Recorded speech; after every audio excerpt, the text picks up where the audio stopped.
সকাল বেলার বাদশা হলে সকাল বেলার বাদশা হলে সকাল বেলার বাদশা হলে ফকির সন্ধ্যা বেলা এই তো বিধির খেলা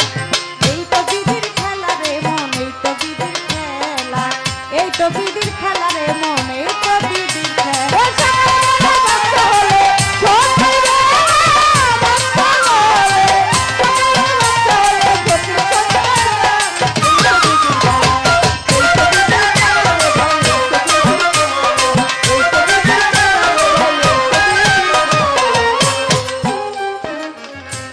আপনারাই আছেন যারা জ্ঞানী শ্রোতাগণ নীরবতা পালন করবেন গান শুনবেন মন মতন এইভাবে যদি আপনারা থাকেন একটু নীরব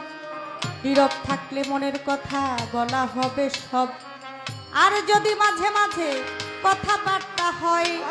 আর যদি গানের মধ্যে উঠা বসা হয় যাওয়া আশা করলে কি বিচার গানে বোঝা রয়ে আপনারা বসে বসে হাত তুলিয়া করলেই একটু দোয়া আপনাদের দোয়া পেলে হবে রে গান গাওয়া বসে বসে হাত তুলিয়া করলেই একটু দোয়া আপনাদের দোয়া পেলে হবে রে গান গাওয়া একদিন আমার বড় পীরে কিবা কাম করে ঘরের মধ্যে বসে বড় পীর রাত্র ধ্যান করে রাত্রতে বসে নামাজ পড়ে তাহাজ্জুদের সবাইকে জানাই এদিক দিয়ে এক চোর বেটা কি করিল ভাই চোরাই বলে সব বাড়িতে চুরি করলাম বড় পীরের ঘরে আমি চুরি করলাম না চুরি না করিলে আমার মন শান্তি হবে না এই কথা বলিয়া বেটা কিবা কাম করিল বড় পীরের ঘরেতে শিন কাটিল শিন কেটে ঘরের মধ্যে গেল রে ঢুকিয়া এদিক সেদিক চোর বেটা দেখিল তাকাইয়া দেখে ঘরের মধ্যে কিছু নাই বড় পীর বসে নামাজ পড়ে একটা চাদর আছে ভাইরে ঘরেরও ভিতরে চাদরটা ঝুলানো ছিল রশির মধ্যে ভাই চোর বেটা মনে মনে তখনাতে কয় আমি যেই বাড়িতেই গেছি চুরি করিবার লাগিয়া খালি হাতে ফিরি নাই শোনেন মন দিয়া রে মন দিয়া রে মন দিয়া রে মন দিয়া রে মন দিয়া এই বলিয়া চোরা বেটাই কিবা কাম করিল চাদরের মধ্যে বড় পীরের হাত লাগাইয়াছিল এই বলিয়া চোরা বেটাই কি কাম করিল চাদরের মধ্যে বড় পীরের হাত লাগাইয়াছিল ওই চাদরে কি কাম করে শোনেন ঘটনা চোর বেটাকে পেঁচাইল বলতেছি এখন ওই চাদরে কি কাম করে শুনেন ঘটনা চাদরে চোরকে পেঁচাইল শুন বলতেছি এখন চোর ওই চাদর থেকে বের হইতে না পারে বসিয়া রইল চোরাই ঘরেরও ভিতরে চাদর থেকে ওই চোর বের হইতে না পারে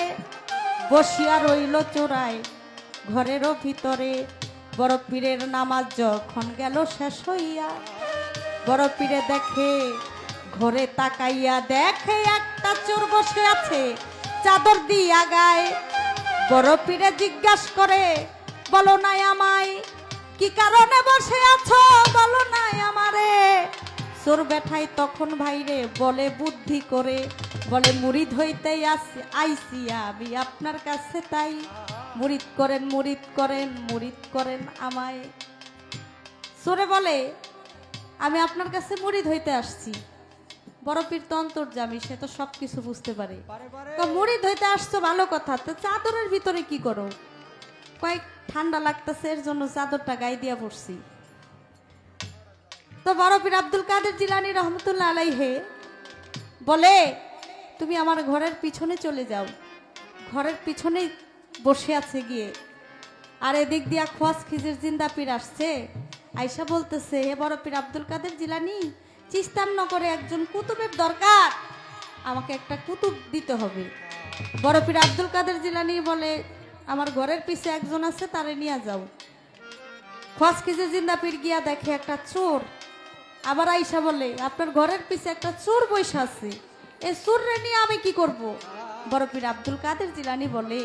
সে আমার বাড়িতে আসছে, আমার কাছে আসছে, আমার কাছে মুরিদ হইছে, আমার দরবারে যদি কেউ কিছু চায়, যদি কেউ আসে, আমি তারে খালি হাতে ফিরাই না। আরে সে ছিল চোর, কিন্তু যখন সে আমার হাতে হাত দিয়ে বায়াত হয়েছে,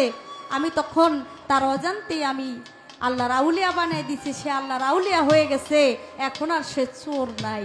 এখন সে কুতুব হয়ে গেছে। সুবহানাল্লাহ।